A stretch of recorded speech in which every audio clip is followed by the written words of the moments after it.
Hello everyone and welcome to another video for Aussies Elect. Today we are talking about the 2020 Queensland state election, which is coming up this October. The last election we had Anastasia Palaszczuk, Labour Party getting 48 seats. It's 47 for the majority, and the Liberal Party came up 8 seats short on 39. The Katas Australian Party got 3. One Nation got 1 and the Greens got 1. I don't know what's going on with the Greens. They're having a lot of issues, but on Wikipedia, so you can see it. But yeah, so in order for the Liberal Party to get back a majority, they'll need to pick up. They'll actually need to pick up 9 seats. They did lose 1 seat to North Queensland First, which is some political party hosted by some guy who was kicked out due to like Me Too movement or something like that.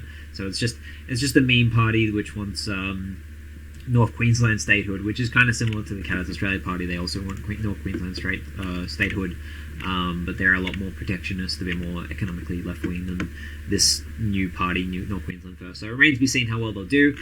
There was an opinion poll the other day, which is kind of what spurred me into making this video, which had Labour Party on 34%, LNP on 35%, the Greens on 10%, One Nation 15%, other 6%, and it was 50-50 two-party vote. And part of that other 6, 3% was the Katas Australian Party. So didn't get polled what North Queensland First would get, but I think most people are predicting that they're not going to get very far. So this is what the Parliament looks like.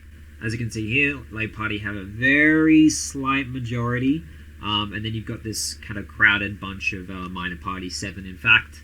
I think it's larger than it usually is, the crossbench in Queensland. Remember that Queensland only has one house, and that is the I guess House of Representatives. What is it called?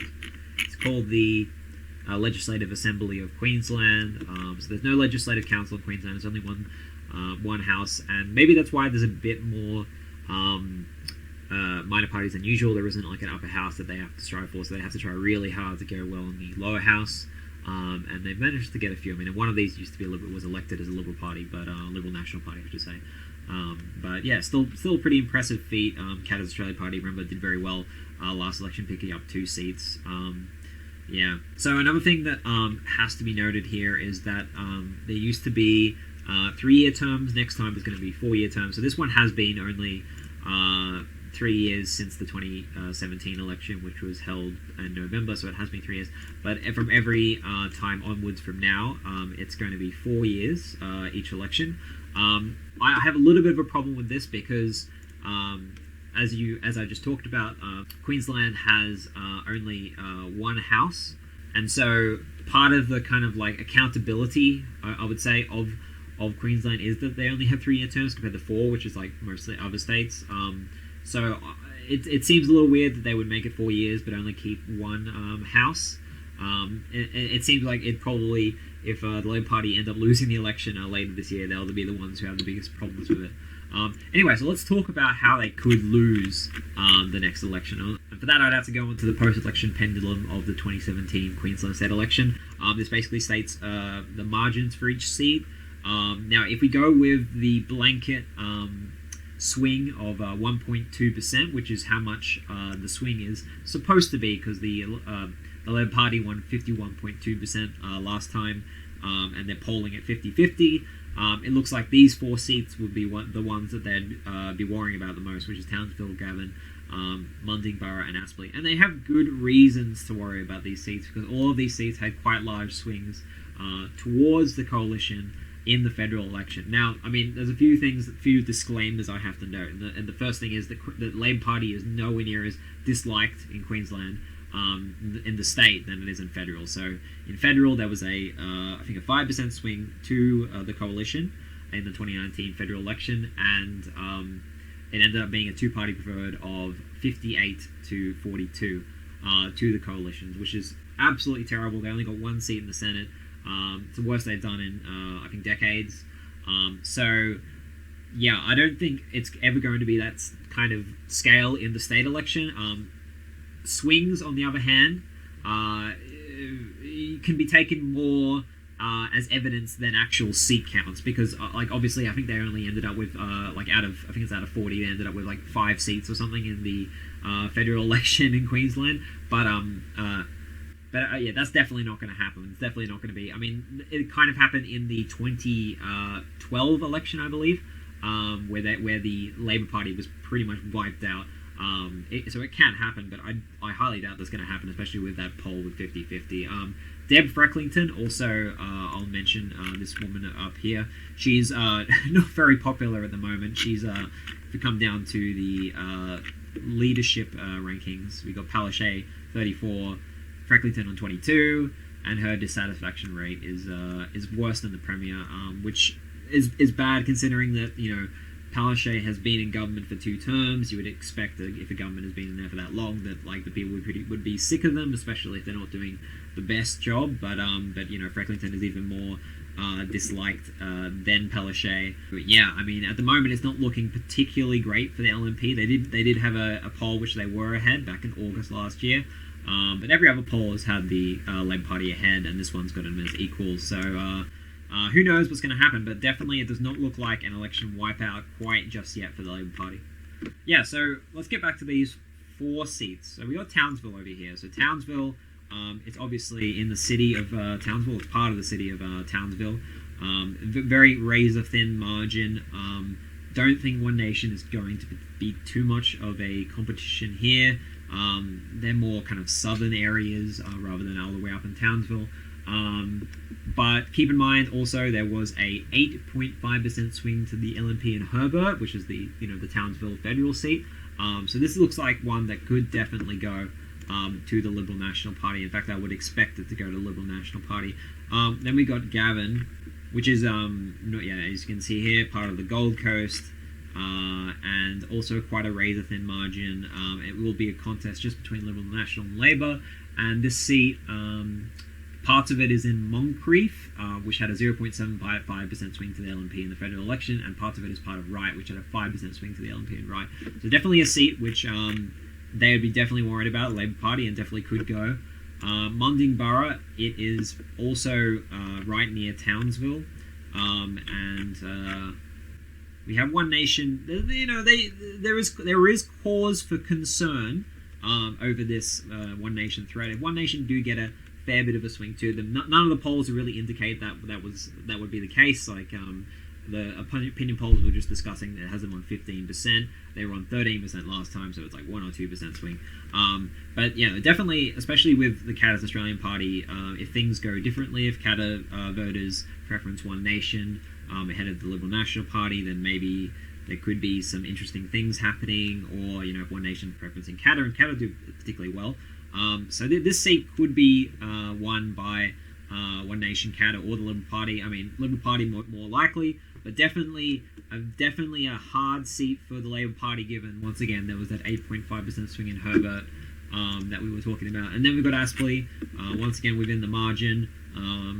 Don't think the Liberal Nationals really need to worry about One Nation. They do need to worry, well, Labour needs to worry about the Liberal Nationals, as this was, parts of it is part of Petrie, which was a 7% swing in the federal election, Dixon, a 3% swing in the federal election, and Lilly, which was a 5% swing in the federal election. So definitely, all of these 4 seats are things to worry about, especially Townsville, Meringue, Borough, and Aspley. I would call them for the coalition at this point, simply because even if there's a little bit of a swing, the coalition should pick this up. The coalition should pick them up. If we go on to Mansfield, this is a 1.6% margin. No real worry about One Nation, and this is basically equivalent to Bonner in the federal election, which was a 4% swing to the LNP. So definitely one to worry about. Barron River. One Nation, not really a huge issue, especially as Greens typically preference somebody else over One Nation, not even the Liberal National Party. So, but this is part of Leichhardt, which was only a 0.22% swing to LNP. So this is not really a seat to worry too much about, actually. Maryborough, now this is one where they are against One Nation, and it will rely on just how many people will prefer One Nation to the Labour Party, and how many people would prefer the Liberal National Party to Labour Party. I mean, if One Nation do particularly bad, this could go back into a Liberal National and Labour contest. They were pretty far behind last time. I think this is one of the seats where One Nation was most disappointed that they lost. I mean, it's a pretty thin margin for them. And yeah, it really depends on how well One Nation do, how much Labour's on the nose. But yeah, definitely another one to worry about, given that there was a 5% swing to the LNP in Wide Bay. And often swings coming from the Liberal Party can often add up for the One Nation Party. So yeah, definitely one that I could even consider giving that to One Nation. I mean, it really just depends on how well they do. Keppel, another seat for One Nation. Now, this is part of Capricornia, which had a 12% swing to the LNP in the federal election. And also in the federal election, there was a 17% swing to One Nation on the primary vote. But keep in mind also the Liberal Party is only just behind One Nation here, so this could easily revert to a Liberal National Labour contest. But yes, definitely one to worry about. It's kind of the story for a lot of these seats here, where if you look at the federal election swings, they might be in trouble. But when you consider this is a state election, that, you know, Scott Morrison by October might not be very popular at all. He's already lost a lot of popularity already. I mean, I should mention that, you know, this state issues will absolutely factor into this election. But of course, often federal issues and federal leaders and federal goings-ons and stuff like that, propaganda, always do have an impact on state elections, and you should never forget that. But you know, issues in the state will matter. But yeah, Redlands, this one is equivalent to Bonner, and there was only a 3.17% swing to the LNP in Bonner.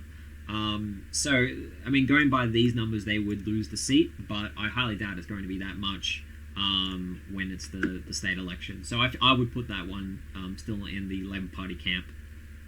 Cairns, this is once again part of Leichhardt, which means that there probably won't be too much of a swing against the Labour Party. We also have an independent here, Rob Pine. No idea if he's going to run again. Don't know anything about this guy, to be honest. But you know, he had a little bit of a threat. There's also One Nation, so this could go some ways, but I'm pretty sure this will stay in the Labour Party's hands. Springwood, this is actually equivalent to Rankin, which is Jim Chalmers' seat, and he actually got a 5% swing to him in the federal election, so I doubt this is going to go anywhere. South Brisbane, I forgot this one. So this is an interesting seat, actually, because it's a Labour and Greens contest. So the Greens won Maywar last election. It was the first seat that they won. And I think the Greens were a little bit disappointed they missed out on this one. They were only 3.6% off grabbing it. It also really just depends on how well the Greens are doing. I guess like federal issues will play a part, and also just like people not being happy with Labour.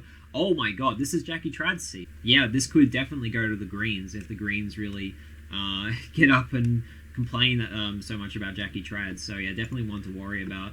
And then we've got Thuringowa.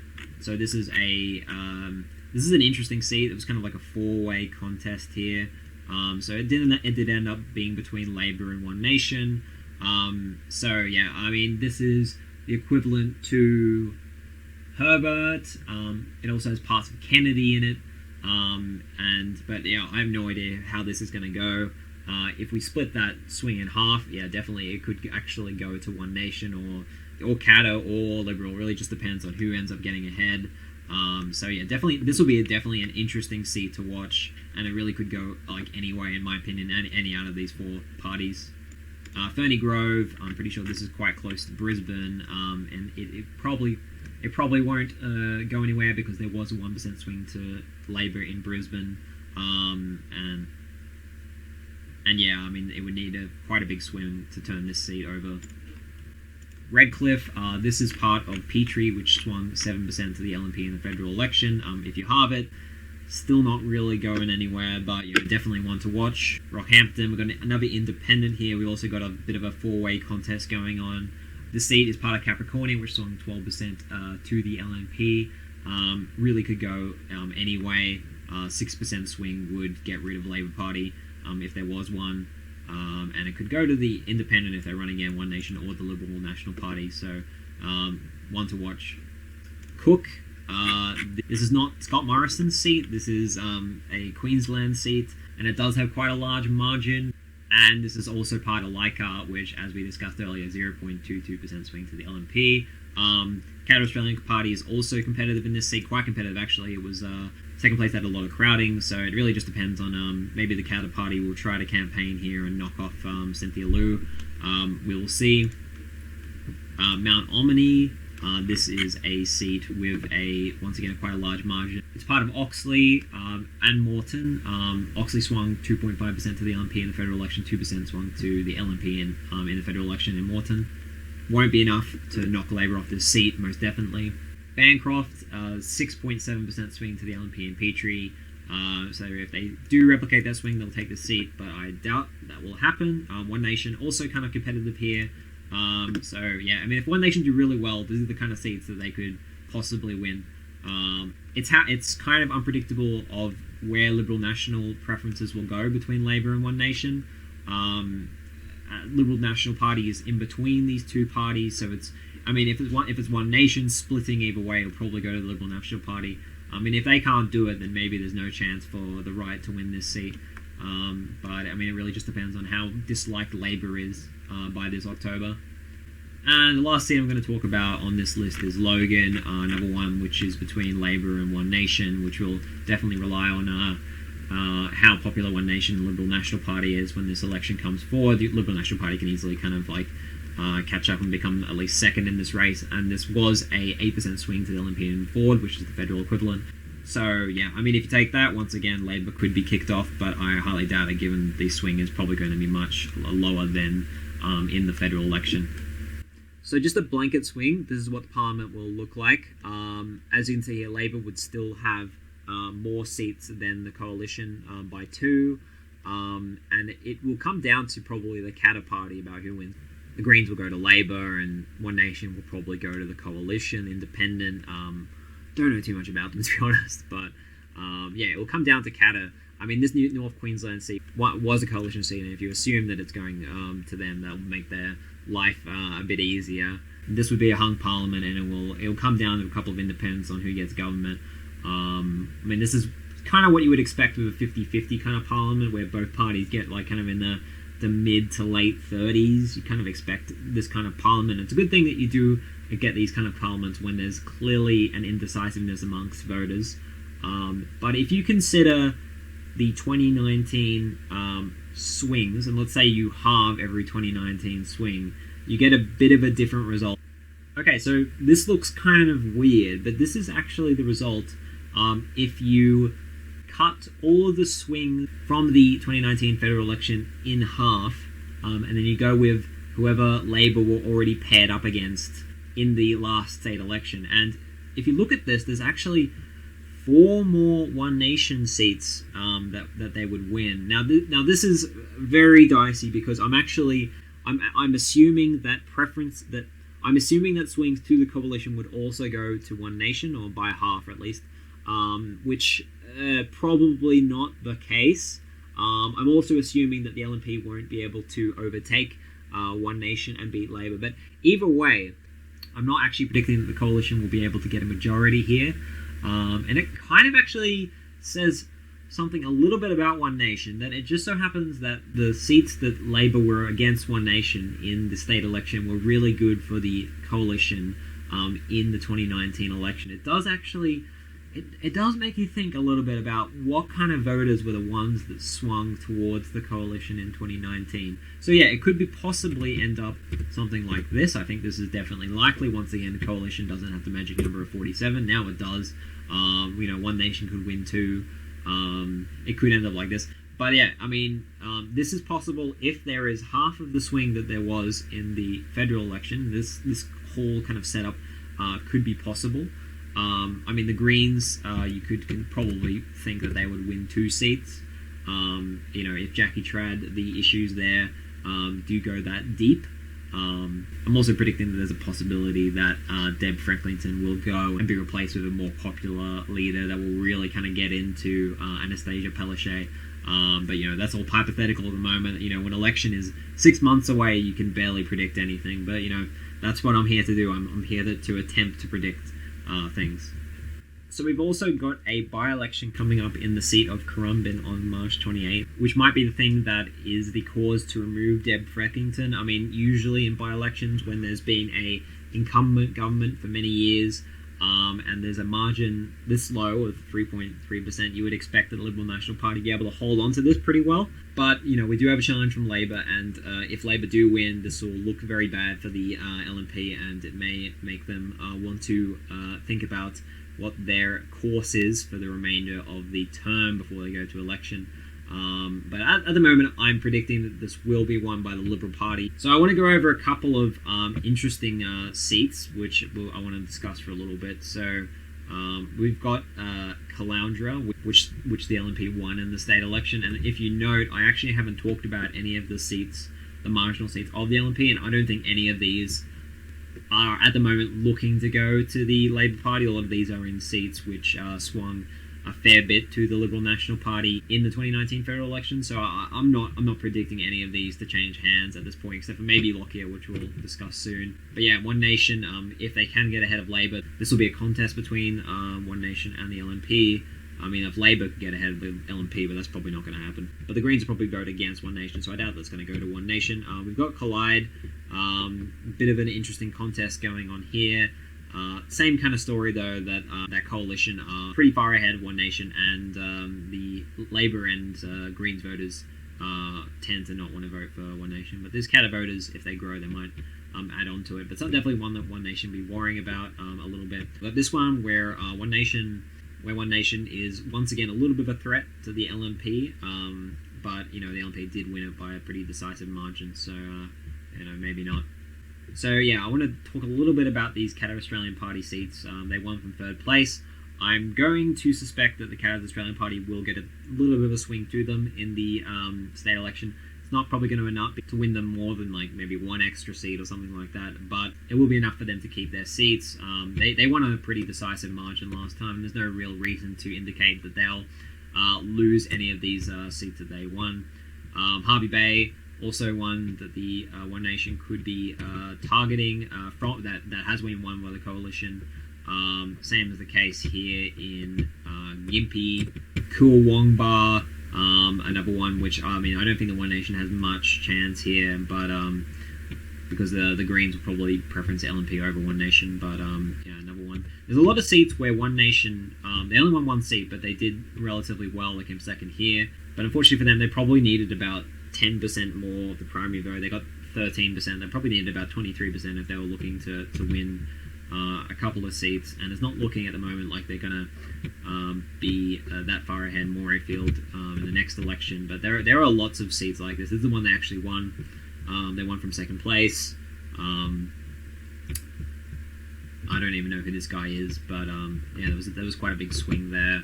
There was a lot of big swings, but it didn't really do too much. This is the one that the Greens won, and probably they'll keep this. The trend is that if the Greens win a seat, they'll keep it.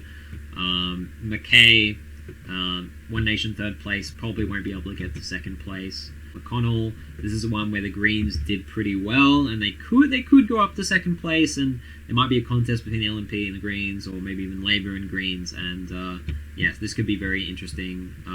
Labor Party, I think they'd be more competitive against the LNP than they would Labor if they somehow managed to get ahead of them.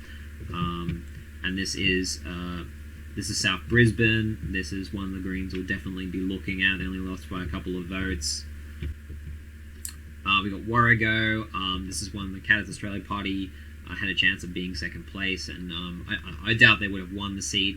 But I think most Labor Party and Greens voters prefer the Katter Australian Party to the LNP. So if there is a bit of a swing against the LNP, the Katter Australian Party might be able to get that one up. So this is Robbie Katter's seat. He has a huge margin, just like his dad does in Kennedy in the federal election. So earlier I said that I wanted to talk a little bit about the seat of Lockyer. So there's one of the seats where there's a pretty close margin between the Liberal National Party and One Nation. I don't think that the One Nation will win this seat because I don't see a huge swing against the Liberal Party. I think it's much more likely for One Nation to win seats off Labor than Liberal. So I don't see this going anywhere, but it's definitely one to have a look at, especially if it does so happen that the Liberal Party become much less popular by the end of the year, but I don't really see it happening. But yeah, there's a lot of opportunity for the One Nation Party and the Canada's Australian Party to get a few more seats. I mean, I'm not expecting anything that large at the moment. I mean, I'm not. I do like to make grandiose predictions, but at this point, I'll talk a little bit more about these other parties. So, Animal Justice Party, surprisingly registered. There's only like 8 parties registered or something in Queensland. Animal Justice Party is there. They can only really win an election when there's like it's like a proportional thing, and they get like a 2% of the vote or something like that. So they can win in like, you know, Victoria or New South Wales, or even places like probably like South Australia, Western Australia too. But yeah, they don't have any hope here. But you know, they're in there for whatever reason. New NQ first. It's gonna be one of those parties where somebody's made it after they've left the party, and it's gonna die within a year after being founded. I mean, they got Catters competing with them. I mean, thankfully for the Canada's Australian Party and NQ First for that matter, and the Animal Justice Party, thankfully for everyone, there's compulsory preferential voting in this election. So you have to number all the boxes. So there's no worry that Greens preferences won't go to Labor, or Labor preference won't go to Greens, or One Nation won't go to the Coalition, or the Coalition won't go to One Nation. Preferences will go everywhere, so no one's going to spoil themselves by putting only Catter or only NQ First. They can vote for both. I mean, they're forced to vote for both, so yeah, they won't be spoiling each other. Motorist Party, another party which is weirdly registered, which I don't think will go anywhere. Shooters, they're popular in New South Wales. Don't think they have the same edge that they... I mean, basically, Catter is the Shooters Party. They're like the protest, or in One Nation for that matter. They don't have that same edge as they do in New South Wales. Palmer Party, this is not registered. I don't necessarily think that the Palmer Party is going to enter this election, but you can never be too sure with Mr. Palmer. I think he's going to bankroll the LNP or One Nation or something this election coming up. But you know, I mean, like maybe I'm just putting it on here because I know he's going to be a large part of it, despite not actually having a registered party. Catter, yeah, maybe win one more seat or two. And the Lib Debs currently aren't registered, but if they're anything like the South Australian branch, they're going to try as hard as they can to get registered before the state election. And independent, the only one is currently from the seat of Noosa. So I think the likelihood for a hung parliament is very high on this election. I would give it probably about a 55% chance of a hung parliament. I would say maybe like a 20% of the Labour Party coming back with a majority. Maybe the remaining 30% of the coalition getting power. Hung parliament, yeah, very likely. And definitely the kingmakers will be the One Nation Party and the Canada's Australian Party, and you know the Greens a little bit, but you know they're just going to go Labor. Everyone knows that. I mean, there's no strong indication that there's going to be a massive swing against the two major parties coming up. Like, the leaders aren't very popular at the moment, but there's no real reason why One Nation are particularly popular, or the Catter Party particularly popular. As for the issues, I haven't talked about that at all in this whole video. Whatever issues they're going to be much closer to the election. I'm not incredibly educated on them. I even asked someone who's in Queensland. I'm currently not in Queensland. I'm in Sydney, but I live in South Australia. I asked someone who's in Queensland, is into politics, what are the issues coming up, and he didn't really have the best idea. But I mean, there's this whole Paradise Dam thing. There's this whole Jackie Trad scandal, which you know, like, is the kind of thing that it isn't like big enough to push like a huge swing against Labor, especially when Deb Franklinton is really this unpopular. I mean, there's also the Adani mine. I think the LNP is really latching onto that because they know that's been like probably the biggest thing in the federal election is the whole mining thing. I mean, the Labour Party are trying to act like they're big on the mining and that they'll support it, I guess, but without subsidising the rail line. I don't know what's happening with that. If someone could tell me what's happening with that in the comments, like, are the Labour Party supporting subsidising the train line to the Adani mine? I need to know if that's happening or not, because I have no idea. But yeah, the coalition will try to make it about mining, and Labour will try to make it about like infrastructure and all that kind of shit, jobs and stuff like that. Alright, this video took a lot more work than my other videos, mainly because I had to research individual seats rather than just like make a guess based on percentages. So finally, I just wanted to show you what my current prediction is for the House. It has coalition at 46, Labour 37, Greens 2, 3 One Nation, 4 Catter, 1 Independent. So this does predict a definitely a swing against the Labour Party by maybe about 2%. If we come across to the notepad file that I've made, this is my prediction for all of the seats. The ones with the stars next to it are seats which I think are kind of dicey, could go either way. A lot of these just kind of like, I'll give it to One Nation, I'll give it to Cap, I'll give it to Greens, that kind of thing. But I do think that it's a good possibility for Cat Australia Party to pick up at least one more seat, and for One Nation to also pick up at least one more seat too. So this is what I'm predicting the primary votes are going to be. So a bit of a swing in the coalition, a bit against Labor, a bit to One Nation, Cat Australia Party about the same, a little bit more. Greens maybe a swing a little bit to it, and others I think it's a little bit less than last election, and a two-party preferred of 50.8 to 49.2 to the coalition. But I think it does definitely depend on what happens with Deb Frecklington's leadership with the Liberal National Party, because she's not that popular, and maybe if they get rid of her, they'll put in someone who's more popular and they could have a chance of winning. But yeah, the Labour Party, is facing a lot of problems. Also, not just with the whole Jackie Trad thing, but also I think there's something going around about how they've really schmuzzled the budget. They're in a lot of debt. So it's also tied to, Scott Morrison's popularity. So, maybe if his popularity, if the Liberal National Party, Federal Party goes back up, they'll have a good chance. But I do think that they're going to win. The betting sites also, I think, put the coalition at a slight favourite. I don't think that they'll get a majority at this stage. I think they'll need probably at least someone to enter government with. I mean, at this point, it would definitely be a mandate over the Labour Party with this kind of house. I think they could probably enter government with either One Nation or Cata or even just an independent. So,